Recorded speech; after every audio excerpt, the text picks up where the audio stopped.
de voladura, minería a cielo abierto y excavaciones subterráneas, ¿no?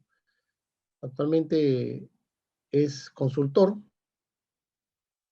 internacional experto y también ha estado brindando consultorías a la empresa de lignitos de Meirama, Sociedad Anónima, Compañía Auxiliar de Voladuras, Cabosa, Fosfato de Buracá, ¿no? Y también es especialista, consultor en desarrollo de obras públicas. Usted sabe que en España hay muchas obras públicas y son pioneros en lo que son excavaciones subterráneas, ¿no? Los túneles, ¿no?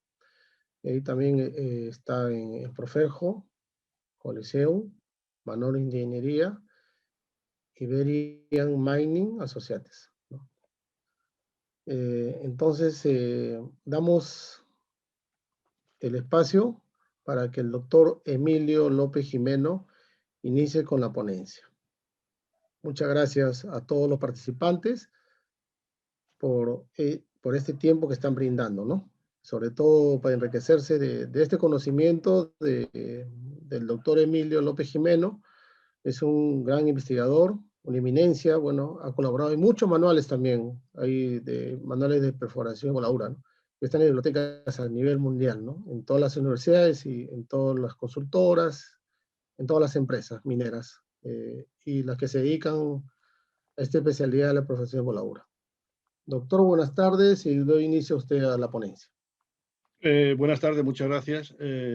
Para mí es un verdadero honor poder participar junto con todos los colegas peruanos y de países limítrofes, como Argentina. Ya he visto que hay más gente de otros países, de Argentina, de Chile, en este evento, que va a ser más importante que mi presentación, va a ser el coloquio que vaya detrás para poder despejar dudas. Voy a compartir pantalla y voy a empezar sin más.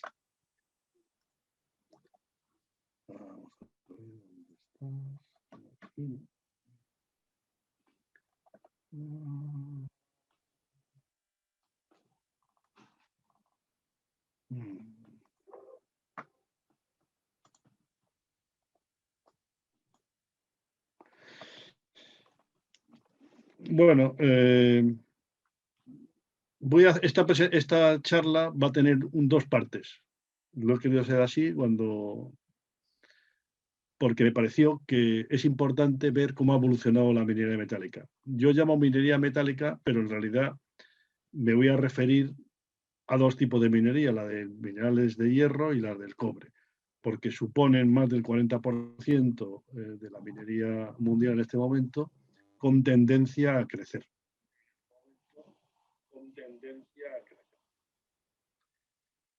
La minería del hierro se desarrolla primero en Europa. ¿Por qué? ¿Cómo hacemos para pasar la pantalla? Sí, no se preocupe, yo estoy con las diapositivas. Entonces usted me indica para pasar. Usted solamente se va a dedicar a realizar la exposición. ¿Hago así? No, puede decir la siguiente diapositiva. A la siguiente. Bueno, ok, así, pasa, por favor. Claro. Pasa. Ya, iniciamos nuevamente. Estamos aquí en el inicio. Pasa, por favor.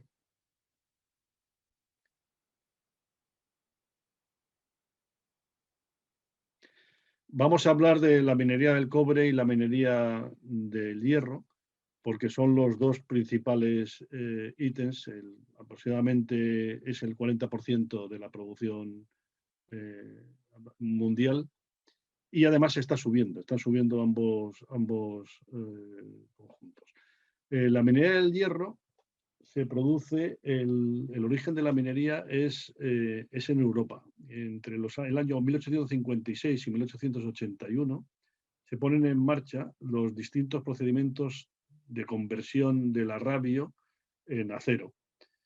Pero es justamente al final, en 1881, cuando el sistema Siemens-Martin básico permite utilizar arrabio a partir de minerales fosforosos, pero sobre todo además permite la adición de chatarra, con lo cual se consigue un acero duro plástico y relativamente barato. Este sistema perdura hasta los años 60 en el mundo, es decir, que vienen a ser unos 80 años. ¿Qué vemos que ocurre en Europa? Pues Europa en 1900, el país que destaca es Alemania.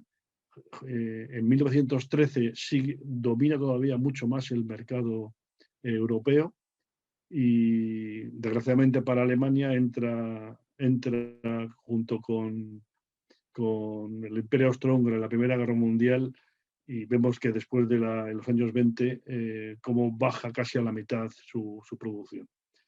¿Qué pasa mientras tanto en España? Pues España es un país exportador de minerales. En el siglo XIX se convierte en el primer país productor de plomo del mundo y a finales del siglo XIX tiene un porcentaje importante, que va a ser el 24% del consumo de mineral europeo procede de las minas españolas. Y ese porcentaje va bajando significativamente porque se ponen en marcha las minas suecas, que son mucho mayores y deja de tener esa importancia.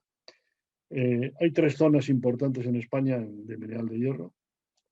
La cuenca de Somorrostro, que está en Vizcaya, que dura hasta el año, desde final del siglo XIX hasta 1970 prácticamente, y se está en 200 millones de toneladas.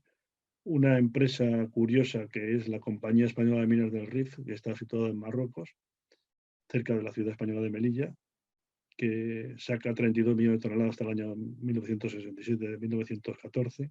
Y la mina más importante de hierro española está situada en la provincia de Granada y se llamaba la Compañía Andaluza de Minas, que hasta el año 96 sacó unos 80 millones de toneladas. Por favor. Pasa, por favor. Aquí vamos a ver la comparativa entre Europa y Estados Unidos. En 1900, Europa, como he dicho, va por delante en la producción de acero, de mineral de hierro para producir acero. En 1913 sigue todavía un poco por debajo, pero después de la Primera Guerra Mundial ya vemos cómo el porcentaje de Estados Unidos ha aumentado drásticamente. Europa está en recesión debido a la Primera Guerra Mundial y Estados Unidos ocupa el primer lugar mundial, puesto que no va a soltar hasta los años 60. Es decir, que la Segunda Guerra Mundial lo que hace es, digamos, apuntalar esta posición. Pasa, por favor. ¿Puedes pasar, por favor?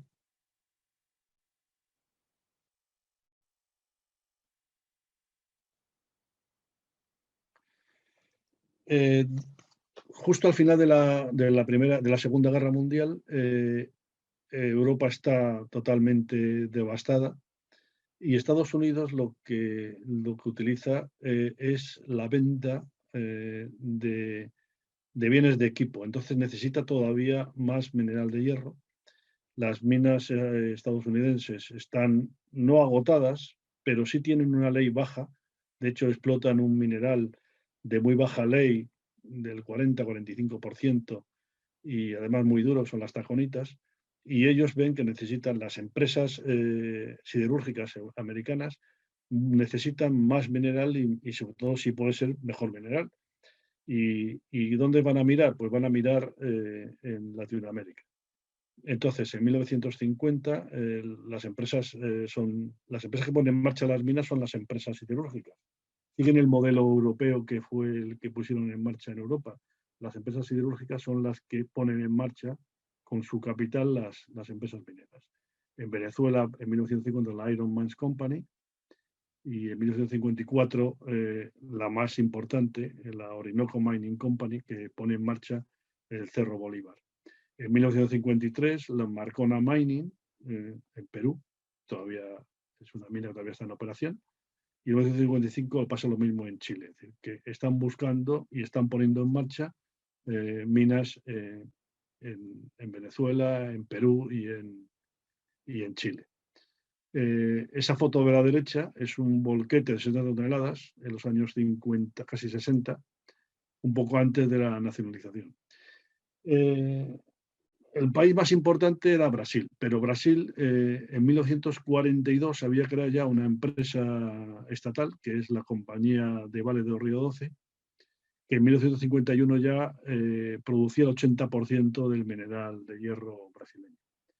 Y a partir de 1974, con la construcción del ferrocarril y el puerto terminal de Tubarão, Vale do Río Doce, que era como se llamaba la empresa, actualmente se llama Vale, se convierte en la primera empresa productora de hierro del mundo. Es una foto muy curiosa, se ve un volquete también de los años 50-60. La tolva también se ve moderna y se ve la locomotora, es una locomotora que nos recuerda a las películas del oeste americano. Pasa, por favor.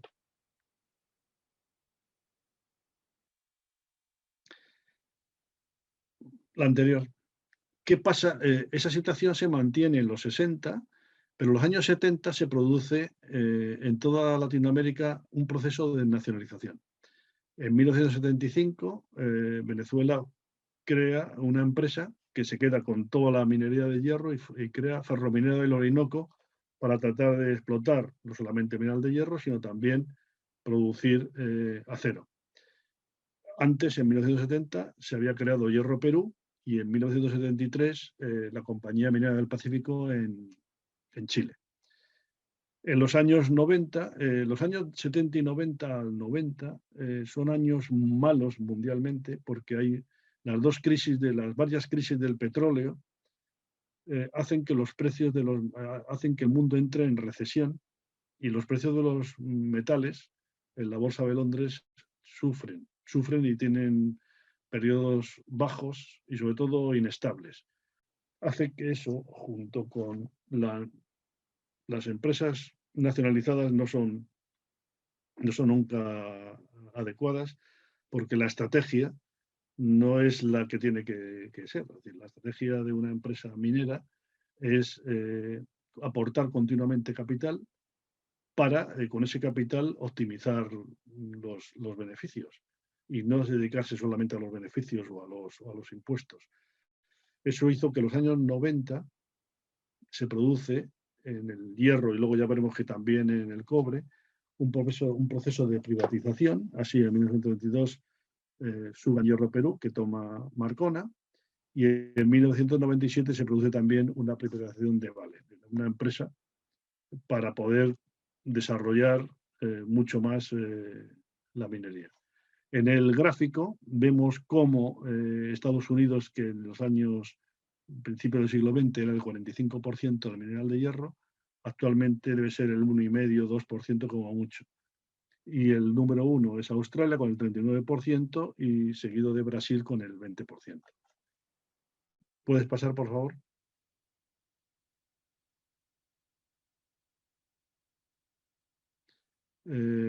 Aquí vemos la producción de Brasil, cuyo mayor productor es Vale, aproximadamente un 75% es Vale, y los restos son las grandes multinacionales mineras. Chile produce unos 23 millones de toneladas y Perú unos 14, con tendencia a crecer. Y aquí vemos, para el 2020, las empresas mineras más importantes. Río Tinto es el número 1, desplazó a Vale, muy parecido, el 11-10%. PHP Group es el 9% y otra empresa también australiana el 6%. Por favor, pasa por favor. La minería del cobre es diferente, es decir, Estados Unidos se produce más o menos en 1765-67 la luz eléctrica por Edison. Eso hace que además también se produce otro hecho importante y es el uso de la corriente alterna, con la dualidad entre Tesla y Edison. Tesla propuso la energía eléctrica alterna y Edison estaba empecinado en la corriente continua. De hecho, encabeza la producción de cobre del mundo con Calumet y Hecla. En 1875 Río Tinto Company se queda con la explotación de Río Tinto, que la comprará el Estado español. y se convierte en ese momento en segundo productor mundial. Pero además, Río Tinto no solamente utiliza el cobre contenido en las piritas cupríferas, sino también el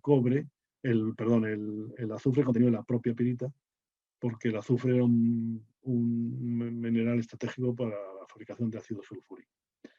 Pero rápidamente, Estados Unidos crean dos empresas multinacionales en el mundo de la electricidad, General Electric y Westinghouse, y en 1881 Cooper Queen en Arizona, la Anaconda Mine, una de las empresas más importantes, y la mina de Bingham en Utah.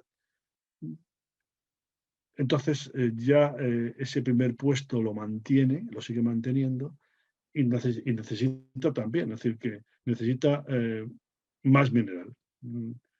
En 1900, en México, una zona que todavía está en operación, que es del Grupo México actualmente, y en aquel momento de la Anaconda Cooper, Cerro de Pasco Corporation, con la Kennecott y JP Morgan, y sobre todo Chile. Chile ponen en marcha dos minas, una por la Kennecott, que es el teniente en la mina subterránea, y luego Chuquicamata, que pasa a ser de la Anaconda Copper Mining y que el año pasado ha pasado a ser de un cielo abierto a subterráneo.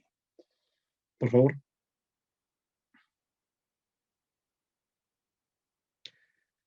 Lo más interesante que hizo Estados Unidos fue la explotación de los pórfidos cupríferos del suroeste, con leyes que en aquel momento eran menor del 2%, y eso hace desarrollar la minería en cuanto a perforación, explosivos, carga, transporte, planta de tratamiento de titulación, molienda y sobre todo la flotación. Es decir, que tiene toda la tecnología minera para explotar a cielo abierto. Aquí vemos una foto de una explotación que estaba electrificada, pero fijaos la cantidad de postes eléctricos que había para...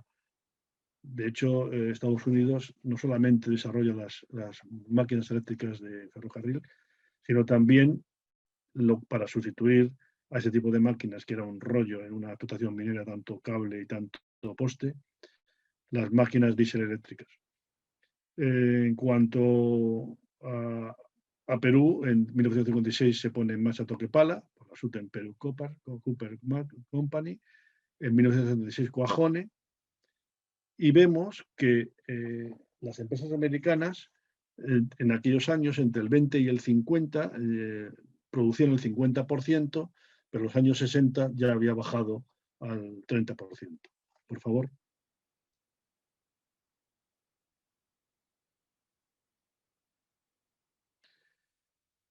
Viene el proceso de nacionalización también en los años 60. En 1960 México tiene el 51% de las explotaciones. Lo mismo pasa en el 76 en Chile. Pero en el 71, ya con el régimen de Allende, se produce la nacionalización total del sector del cobre. Y en 1975 crean una empresa que todavía subsiste, que es Codelco. En el caso de Perú, se crea Minero Perú para el hierro y Centromin Perú para el cobre. Se pone en marcha en el 76 Tintaya y el 77 Cerro Verde. Y en los años 99-2020 se produce la privatización. En Chile se mantiene Codelco, pero el porcentaje de Codelco sube ligeramente y se ve cómo aumenta, digamos, el sector privado. Y en Perú también se privatiza la minería estatal y se ponen en marcha un montón de proyectos nuevos, como conocéis. Por favor. Bueno, aquí vienen las empresas, no vamos a entrar en ese detalle. Lo que es importante es que Río Tinto, que había de ocupar segunda posición, fijaos que actualmente solo tiene el 3%. Probablemente, digamos, lo pasó muy mal en ciertos momentos y ahora es el número 1 en el hierro, y si no en el cobre, pues ocupa una posición muy baja. Por favor.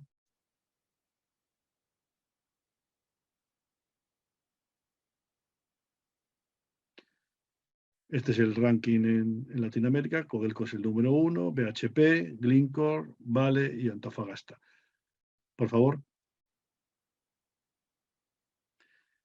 Sigue pasando, vamos a ir ya a la segunda parte. Sigue la siguiente. La siguiente, por favor. Vamos a hablar primero de la perforación. La anterior, por favor.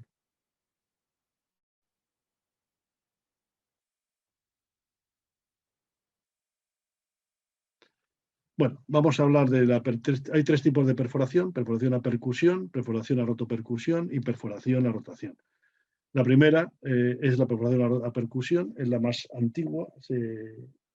Aquí he puesto el periodo 1770, pero en realidad viene de anterior, o sea, el periodo viene del siglo XVIII, con la explotación sobre todo del carbón, que da lugar a la primera revolución industrial. Hay tres sistemas: las barras, la que se llama barra de viento, la maza y la barrena, y la más importante es el trépano. Por favor, ahí se ve una foto de 5 perforadoras de trépano en las obras del Canal de Panamá en 1910. Por favor, pasa. La barra tenía un diámetro de unos 35 milímetros, 25-35, una longitud de 3 a 6 metros y hacía barrenos verticales de 5 a 8 metros. Las rocas no podían ser muy duras y tenía un problema, es decir, que la barra tenía un bisel para poder perforar. En cada golpe se giraba, daba un pequeño giro para que no coincidiera, es decir, que había una rotación, la percusión y rotación. Pero las rocas no podían ser muy duras. Esa es una foto de una explotación de mineral de hierro que hubo también cerca de Melilla, en Marruecos, en los primeros de los años 20. Pasa, por favor. Más importante fue la maza y la barrena. También tenía más o menos el 38 milímetros, se duró hasta principios del siglo XX, en aquellas explotaciones que no podían disponer, por su tamaño o por su situación, de instalaciones de aire comprimido, como veremos después. Había dos sistemas, de A1 y de A2 y de A3, en función de si era un operario el que hacía la perforación, 2 o 3. Y variaba el peso de la maza y se podía hacer barrenos más largos de esa manera. Pasamos a ver los sistemas. Pasa, por favor. Aquí vemos las minas del Rif. No, anterior.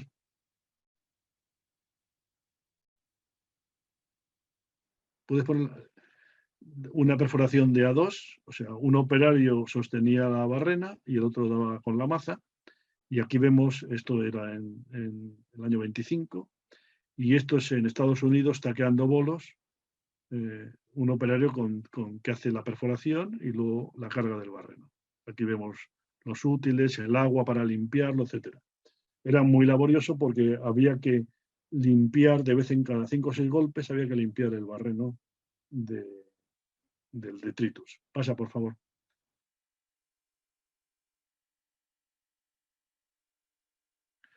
El sistema más interesante es el trépano. El trépano es poco conocido, que permitió perforación de hasta 300 milímetros, con longitudes de banco, alturas de banco de 15 a 20 metros. Duró hasta el año 40, más o menos 50, cuando aparece la primera perforación rotativa, desaparecen, pero todavía en los años 60, en algunas explotaciones americanas, tanto de hierro como de cobre, he llegado a comprobar que todavía existían perforadoras, y hubo dos fabricantes, Sanderson Cyclone Drilling Company y Bucyrus. La de la izquierda es una Sanderson Cyclone, se movía sobre unas ruedas metálicas para posicionar la máquina, eran eléctricas, y el de la derecha es una máquina ya posterior, cerca de los años 40, ya con orugas, pero también de accionamiento eléctrico. Por favor.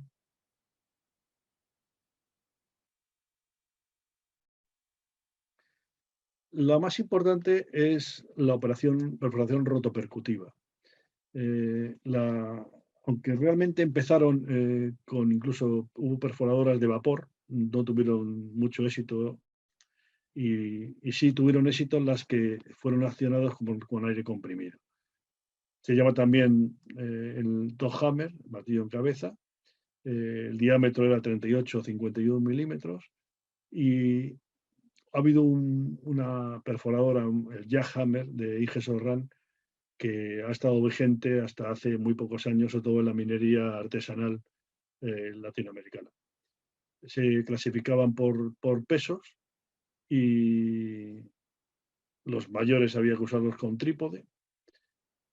Y los fabricantes más importantes, aparte de IG Sorran, que es un fabricante que todavía existe, aunque ahora forma parte de Pirroc, de Atlas Copco, fueron Gardner Denver, la Clivican Road Drill, Sullivan, eso en Estados Unidos, y en Inglaterra Comper, en Francia Montaver y en Suecia Atlas Copco, que es el actual Pirroc. Por favor.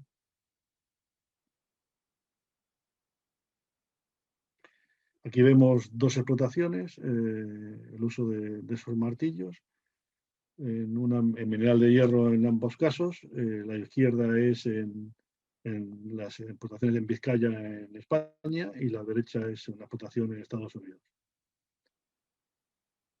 Por favor. El problema que tenían es que las bocas se desgastaban y había que forjarlas. Aquí vemos un martillo pilón, previamente de IG Sorran, había que calentar las bocas con unos quemadores de fuel oil, y ahí es el martillo para volverlas a forjar. Eso es en las minas de Rif en el año 26. Por favor.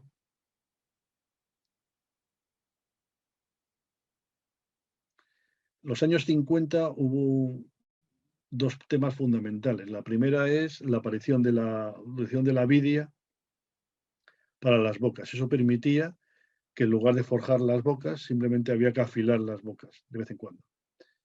Y se emplearon dos sistemas para ampliar el rendimiento. Uno es el bencher, que es una deslizadera con empujador, es decir, que con aire comprimido, en vez de tener que el operario estar empujando el martillo, lo hacía el empujador mediante el aire comprimido. Y este es el martillo, que es un BC 140 de 24D, perdón, de Atlas Copco. Y este sistema también fue muy utilizado para martillos de más tamaño. Era un carretón con 2 o 3 ruedas, bueno, podría haber aquí otra más pequeñita, para desplazarlo tirando de él, y, digamos, también se permitía el aumento de rendimiento. Por favor. Estos son de los años 50 y IG Sorran tuvo un desarrollo de una máquina que, digamos, actualmente puede ser actual. Hacía ya el single pass, lo vemos ahí, era con martillo en cabeza, y llevaba el compresor a bordo. Por favor.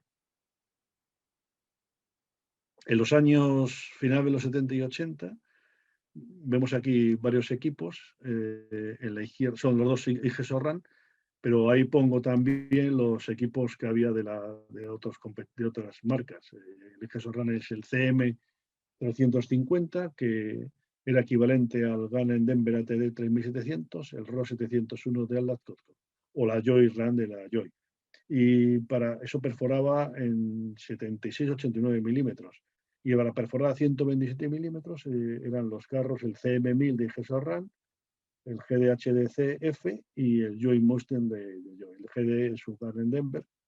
Y el problema, el de la izquierda usaba un compresor de 21, 23 metros cúbicos, y el de la derecha ya usaba compresores de 35 metros cúbicos por minuto, es decir, que el consumo de gasoil era muy importante. Entonces, a partir de los años 70 y 80, pasa por favor.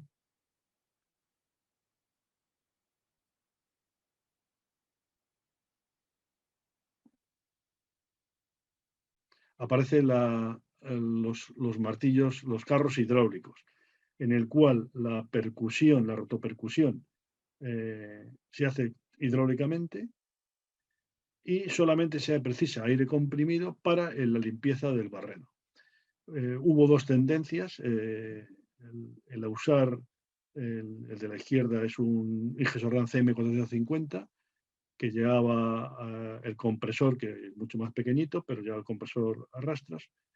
Y sin embargo, la posición de Tanrock y de Atlas Copco fue hacer una cosa compacta, claro que el compresor era relativamente pequeño, y la máquina llevaba todo a bordo, con lo cual simplificaba los movimientos de la máquina, el peso, digamos, para las maniobras, y luego también estaban tal. Vemos, pasamos, por favor, en los años 90 tenemos dos carros pioneros, el Igesoran CM660 y el Tanrock, el 1000 y el 1500. Estos perforaban entre 100 y 127 milímetros.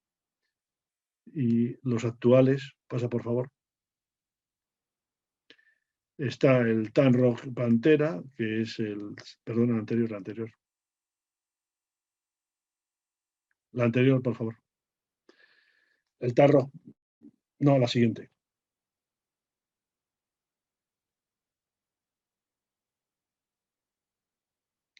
El Tanrock Pantera, ahí está el 1600i, que es equivalente al Epiroc Smartrock CL, y perforan, tiene una potencia de martillo de 40 kilovatios, perforan entre 170 y con varillaje GoPro puede llegar a 200 milímetros con martillo en cabeza. Sí, por favor, pasa ahora sí. El martillo en fondo fue desarrollado casi a la vez en Bélgica por los hermanos Stenwick, que fueron fabricantes de equipos de perforación, y por Igesoran en Estados Unidos. Los primeros equipos eran de 89 milímetros, pero era un salto importante porque los martillos en cabeza perforaban a 50-76 y aquí era un aumento a 89 milímetros. La presión era de 7 kilos, como los equipos de martillo en cabeza, y se emplearon los equipos sobre ruedas y posteriormente sobre orugas.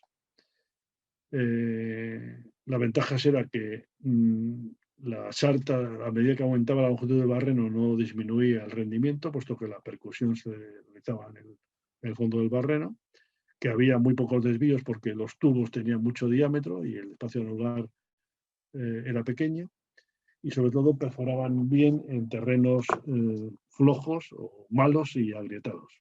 Por favor.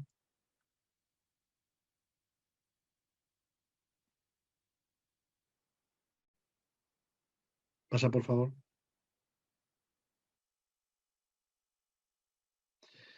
Actualmente, no, la anterior.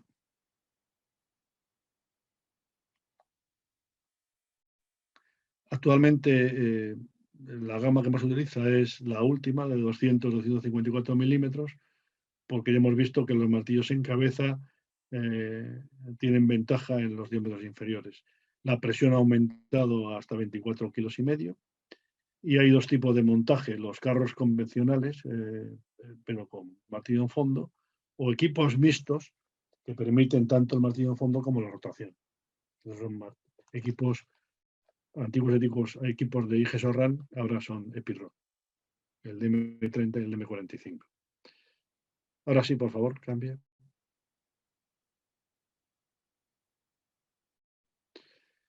La perforación a rotación se desarrolla más o menos en los años 50 para el carbón, para la minería del carbón, con rocas no muy duras, y Buzairos saca el modelo 50R. Entonces se basa en utilizar los triconos que se estaban utilizando ya para la perforación de pozos de petróleo, aplicando empuje y rotación, que era el sistema. Y el aire comprimido se usaba tanto para la limpieza de los detritos de perforación como para la refrigeración de los cojinetes, que limitaban la vida del tricono. En los años 60 los diámetros eran 200-229 milímetros, 8-9 pulgadas, longitud de barreno normalmente 10-15 metros, y las dos perforadoras más representativas son la Buzairos 45R y la Ganendenberg GD70. Se sustituyeron los dientes de acero endurecido por insertos de carburo, y se produce el aumento de empuje hasta los 54.000 kilos de las 100.000 libras. En los años 70 se llega en la medida metálica ya a los 311 milímetros, que es el diámetro más usado actualmente. Se aumenta la longitud de barreno para tener un single pass hasta los 18 metros, y los modelos más representativos de Buceiro fueron el 60 y el 61R, y los Gann-Denver G 120 y 130. Por favor.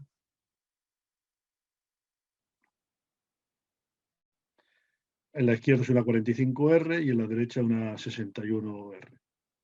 La izquierda es una mina de lignito pardo en Galicia, donde yo trabajé, dentro de Meirama, y la otra es de la Orinoco Mining Company, que en aquel momento ya era Ferroviaria del Orinoco. Por favor.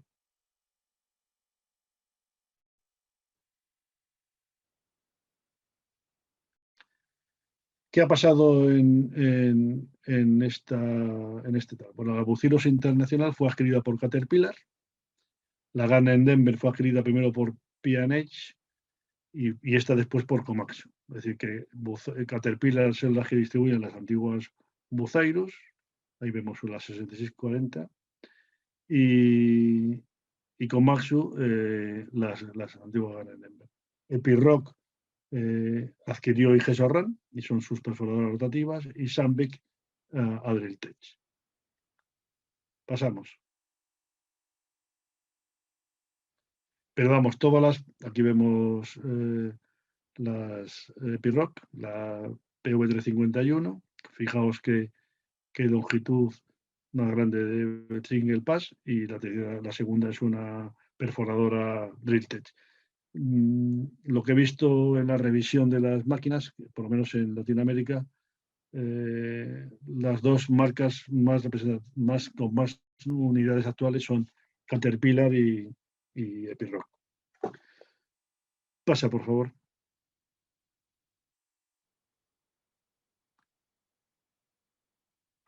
En este cuadro, no sé si se ve hasta abajo del todo, creo que no, creo que falta una línea. Vemos la evolución de tanto los rendimientos de perforación en cuanto a velocidad como arranque por metros cúbicos hora. Hemos visto la maza y la barrena, prácticamente muy pequeño, medio metro cúbico hora, perdón, con la barra de viento. Con maza y barrena se sumaba, casi llegábamos a 1 metro cúbico a la hora, duplicábamos, pero vemos la diferencia ya con los martillos neumáticos, que llegaban a 6 metros cúbicos hora. En Europa se empleó mucho, en Estados Unidos yo creo que menos, lo que se llama barrenos con maniobra. Era un barreno de pequeño diámetro, de 40 milímetros, se disparaban 2 cartuchos en el fondo, se creaba una pequeña cavidad, esa cavidad se ensanchaba y creaba pues, una especie de hueco grande que al final se metía explosivo a granel o en polvo a granel. Y vemos cómo se llegó a rendimientos de 65 metros cúbicos hora, parecidos al que se utilizaba con las máquinas de trépano. La máquina de trépano tenía mucho diámetro, pero fijaos qué velocidad tan baja de perforación. ¿Por qué? Pues porque había que cada ciertos número de golpes, 6-7 golpes, sacar la maniobra y limpiar el fondo. Ese era el hándicap que tenía la perforación con trépano. El Quarry Master, fijaos que a pesar de tener menor diámetro, aumentó el rendimiento a 120 metros cúbicos, casi como los barrenos de mucho más diámetro. Y a partir de los años 55 ya es la perforación rotativa, y vemos cómo hemos pasado de los 600 metros cúbicos hora de los años del principio de las perforadoras rotativas a casi 1.600, 1.800 metros cúbicos hora con los tipos actuales. Bien, pasamos. ¿Cuál es la situación actual? Pues tenemos los siguientes equipos disponibles. Martillo en cabeza, con varillaje convencional hasta los 100, normalmente entre 102 y 177 milímetros, con el varillaje coprop, que es de alas de Epiroc, podemos llegar a de 160 a 200 milímetros. Con martillo en fondo, el equipo normalmente va a trabajar entre 200 y 254 milímetros en rocas muy duras. Y la rotación entre 270 y 311 milímetros para rocas medias y blandas, y en rocas muy duras existe un sistema que es una ayuda a la percusión. y si no, podemos acudir, como hemos visto, al martillo en cabeza y martillo en fondo. Y con esto damos por terminada el capítulo de perforación y pasamos al de explosivos. Pasa, por favor.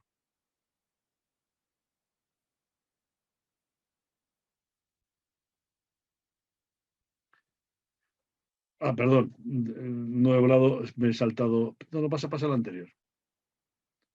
Las tendencias, lo más importante, la anterior. La anterior, ahí. Las tendencias en el campo de la perforación es utilizar registros continuos de los parámetros de perforación, lo que se llama Measurement While Driving, en el que vamos a registrar la velocidad de perforación, el empuje, el par, la velocidad de rotación y el caudal de aire. Con ello podemos obtener planos tridimensionales de la explotación para comprobar y diseñar bien los ángulos y toda la problemática que tiene el diseño de la explotación, de la corta.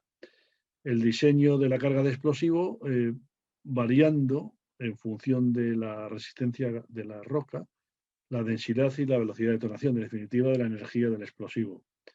El control remoto y automatizado de los equipos de perforación, de forma que ya veremos que un operario puede utilizar a la vez varias perforadoras. Comprobación de la profundidad y el ángulo en el caso de que se perfore inclinado, aunque no es habitual, que son exactos y no se requiere, por tanto, tiene menos supervisión. Aplicación en cada instante en función de la roca, de los parámetros óptimos de empuje y velocidad de rotación. Aumento de vida de los triconos, el hecho de que, sobre todo de la duración de los cojinetes. Disminución del mantenimiento, aumento de la perforación, de la producción, de la perforación y sobre todo mejora de la voladura. Pasa a la siguiente y vemos una foto de un operario. Pasa, por favor. Manejando una imagen virtual, manejando varias perforadoras. Y ahora sí vamos a pasar al tema de los explosivos. La primera es la historia. El primer hito importante fue la mecha Lentar, que desarrolló Bifor en Francia. Era muy importante para iniciar la pólvora, que era el explosivo que se utilizaba en las explotaciones del siglo XVIII, pero que tenía un problema que era la iniciación. Alfred Nobel lo primero que inventa fue el detonador urinario utilizando esa mecha lenta, y poco después el más importante, que es la dinamita, en 1867. Seguido por una más importante que es la gelatina explosivo, que es la mezcla de nitroglicerina y nitrocelulosa. En 1876, el detonador eléctrico.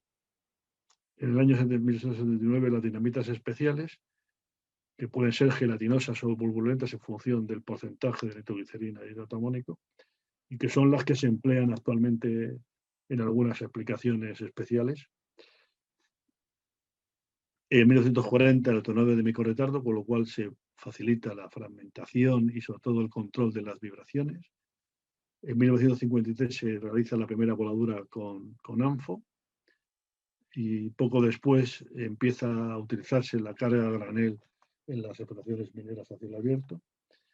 El problema que tenía el ANFO era que no podía utilizarse con barrenos con agua, que ocurre en un montón de explotaciones, sobre todo cada vez que se profundiza más.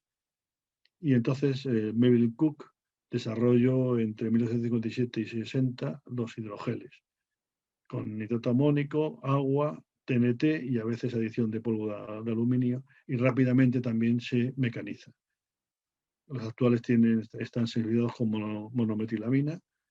En 1965 los coronas detonantes se permiten usarlos con retardo y se empieza a utilizar la gasificación. En 1970, las emulsiones, que son los explosivos más utilizados actualmente. En 1973, el cebado en fondo se posibilita con el Nonel, que desarrolló Nito Nobel. En 1980 se utiliza, que también desde actualmente es el Heavy ANFO. En el 2006, las plantas modulares, cada vez más próximas a las explotaciones. y sobre todo en 2007 los detonadores electrónicos. Y actualmente se trabaja sobre el control de la energía, como hemos dicho, dentro del barreno y barreno a barreno. Por favor.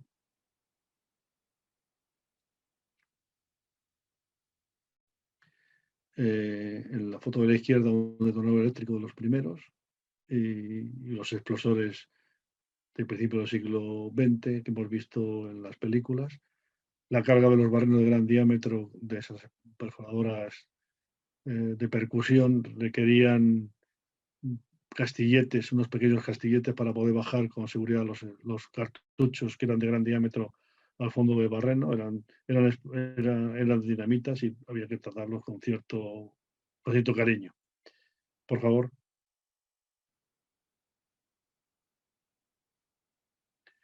Aquí a la izquierda son explosivos, los Slarrys, pero encartuchados. A la derecha un polvorín de los años 30 de Chuquicamata. Gulf ya no existe como fabricante de explosivos.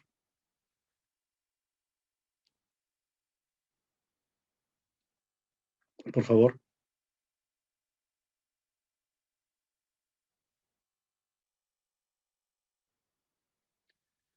A la izquierda un camión de los primeros camiones de carga de Anfo, eran con tornillos, eran los camiones que se empleaban para la manipulación de los abonos, que también eran hidroarmónicos básicamente. A la izquierda está el de los primeros Nonel y a la derecha un camión de Ireco, también de los primeros Slarrys que se utilizaban en la explotación.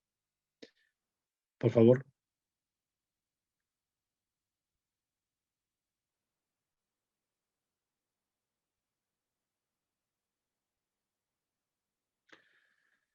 ¿Cuáles son las tendencias? Pues la primera es creación de grandes empresas. Las 5 mayores controlan el 40% del comercio mundial de los explosivos. En los últimos años se ha producido la unión de Orica con EXA, que es la empresa peruana, y de Naes con una empresa sudafricana que es Sasol. Y han creado una nueva empresa que se llama Enaes Sudáfrica. La fabricación de los explosivos se realiza cada vez más cerca en los propios camiones. Y digamos, esos camiones cada vez son mayores. ¿Por qué? Porque cada vez las voladuras son de más tamaño. Sí, pasa, por favor.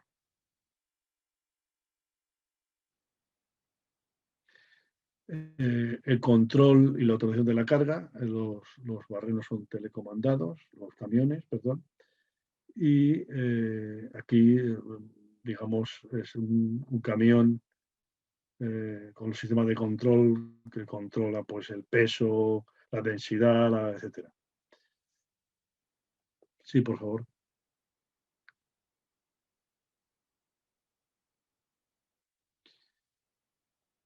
En las rocas densas, pues cada vez se utilizan emulsiones de gran cantidad de energía.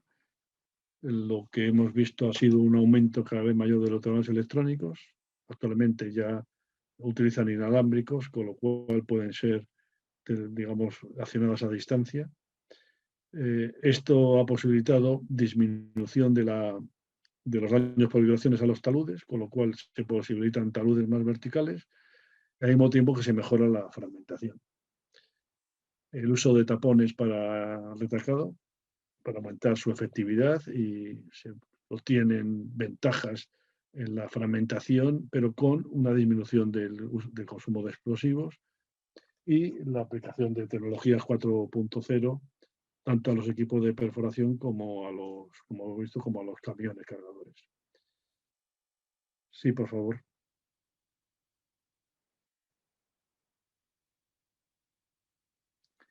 Y por último vamos a hablar un poco de la evolución y las tendencias en el campo de la voladura. En el primer periodo que hemos estudiado, generalmente se perforaba horizontalmente con zapateras. Se utilizaban las dinamitas amoniacales de pequeño diámetro, de 26 milímetros.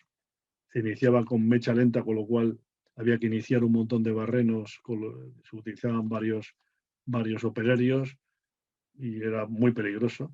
Digamos, normas de seguridad eran las mínimas y había que sanear los taludes después de cada voladura. Ahí vemos la perforación de barrenos en la foto de la derecha del año 25 también, 25-26. Pasa, por favor.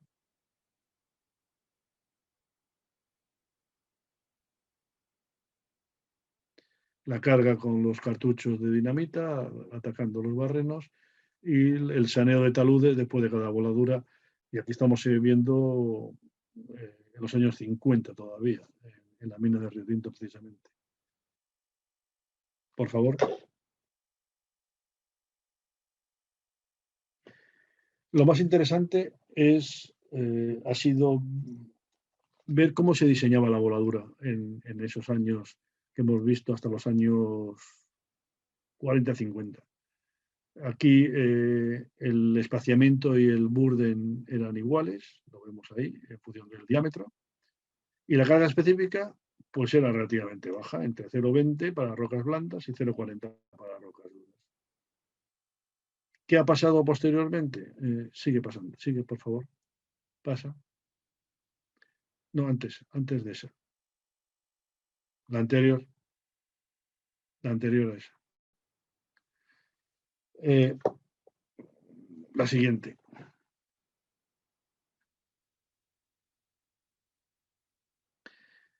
Esa es la fórmula de Richard Ash en 1963, en el que vemos que hemos aumentado la carga específica de 0,40 a 0,70. El siguiente paso, sigue, por favor. El siguiente paso fue en los años ya 80, se subió a 1,15 y actualmente se trabaja con cargas en mineral. Esto para estéril está bien y para mineral estamos entre 1,50 o 1 kilo para rocas muy duras y duras. ¿Cómo se diseñan las voladuras entonces? Pasa, por favor.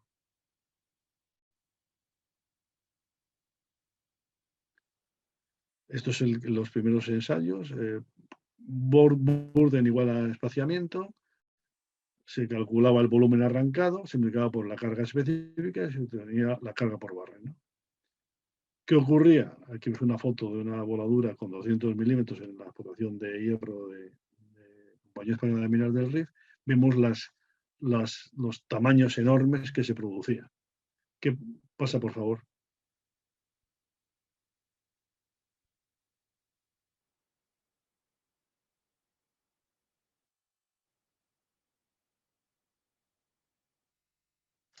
Pasa, por favor. Ahí vemos los bolos que se fueron enormes y se ve malamente dos operarios taqueando, o sea, perforando en los años 60 y actualmente el espaciamiento siempre es mayor que el burden, se va a mucho mayor consumo específico y los explosivos, los ANFO, los hidrogel, las emulsiones y el heavy ANFO. En la foto de la izquierda es una voladura de los años 70 en Chuquicamata y la derecha es una explotación reciente en Chile. Pasa, por favor.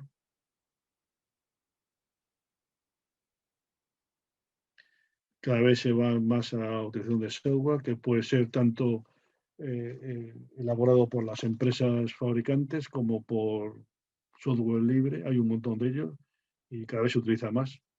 Pasa, por favor. Este es el de Orica.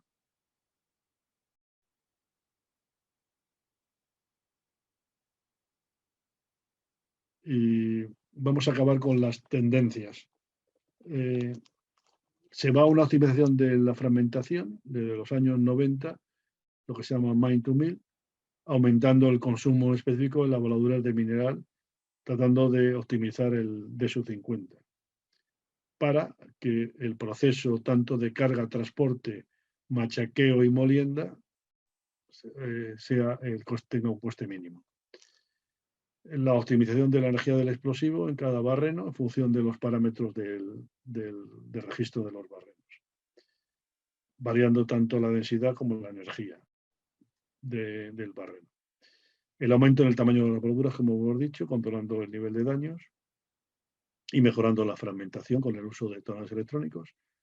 el uso intensivo de software, tanto de empresas como el libre del mercado, JJ Simblas, hay un montón de ellos, y la automatización de sistemas de monitoreo de taludes y registro de vibraciones. Cada vez lleva a un monitoreo online para que no precisa más que la instalación de los sismógrafos y, digamos, se obtiene en cualquier sitio de la explotación los datos inmediatamente y permite saber lo que ha pasado en la voladura. No sé si hay alguna más. Pasa, por favor.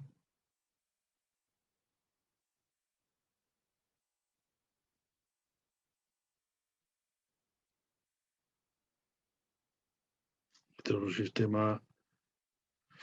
Entonces, voy ahora a unas conclusiones y la parte más interesante para mí de la charla es esto que voy a contar ahora. La minería metálica a cielo abierto se desarrolla fuera de los Estados Unidos. Australia y Brasil lideran la minería del hierro y Chile y Perú la del cobre. Las empresas fabricantes y suministradores de equipos de perforación y rotación sin embargo, son americanas, pero pertenecen ahora ya son compañías multinacionales. Caterpillar, Komatsu, Caterpillar que lleva lo que era Bucyrus, Komatsu, Gardner Denver en rotación, porque la Gardner Denver en rotopercusión también la lleva Caterpillar, Epiroc, Ingesoran y Drilltech, que es Sandvik la que lo lleva. Las empresas norteamericanas fabricantes de explosivos, que fueron muy importantes, DuPont, Atlas Powder Company, Coles Powder, desaparecieron. Solo queda una de las antiguas importantes, que es la Austin Powder Company. Y ahora voy para mí a un punto fundamental.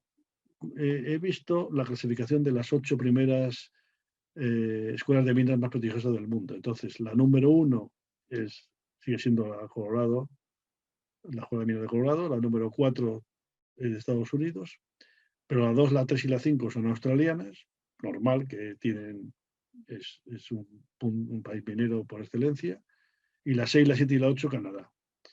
Y sin embargo, las escuelas latinoamericanas, incluso españolas, la número 10 es Chile y la número 16 México. Entonces hay que hacer un esfuerzo, entiendo yo. Tenemos la oportunidad en Latinoamérica de ser el segundo, digamos tercero, puesto mundial en la minería a cielo abierto.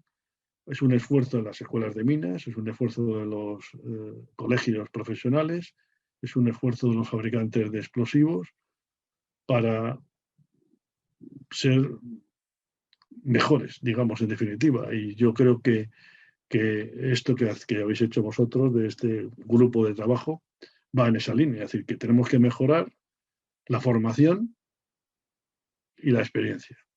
Y de esa manera contribuiremos a estar en la posición que nos corresponde por el tipo de minería que se desarrolla. Y yo creo que ya no voy a contar nada más y ahora estoy a espera de las preguntas que se quieran hacer. Muchas gracias por la atención.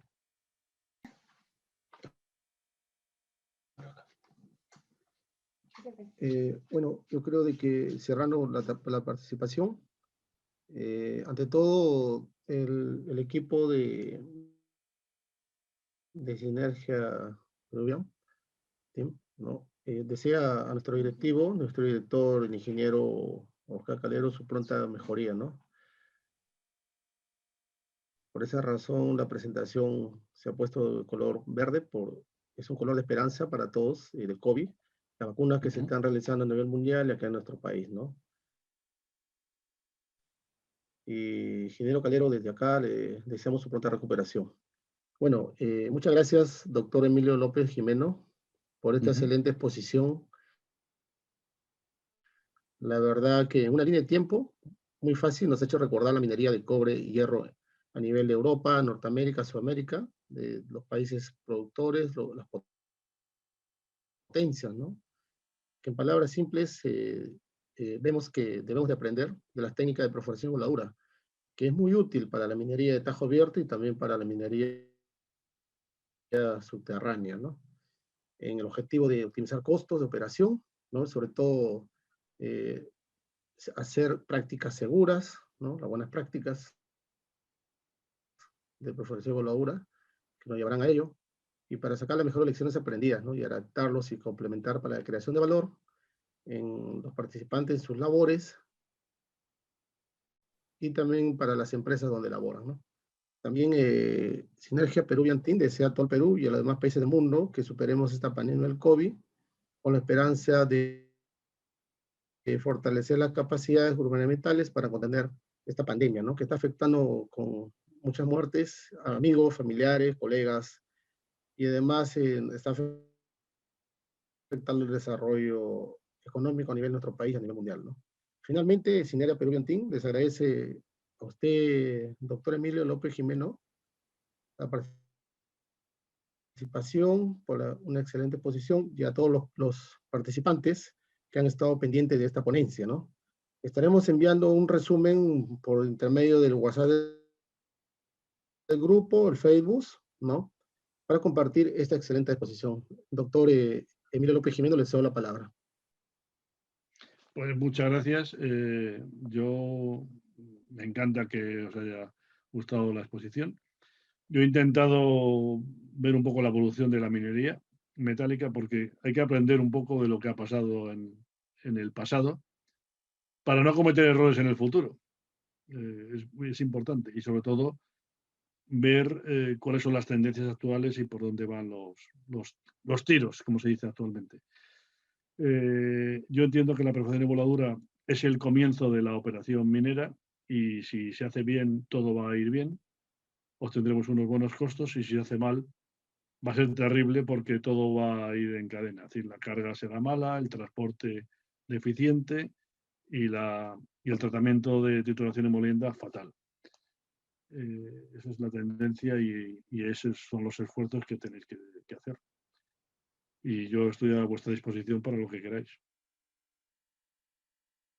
Buenas tardes.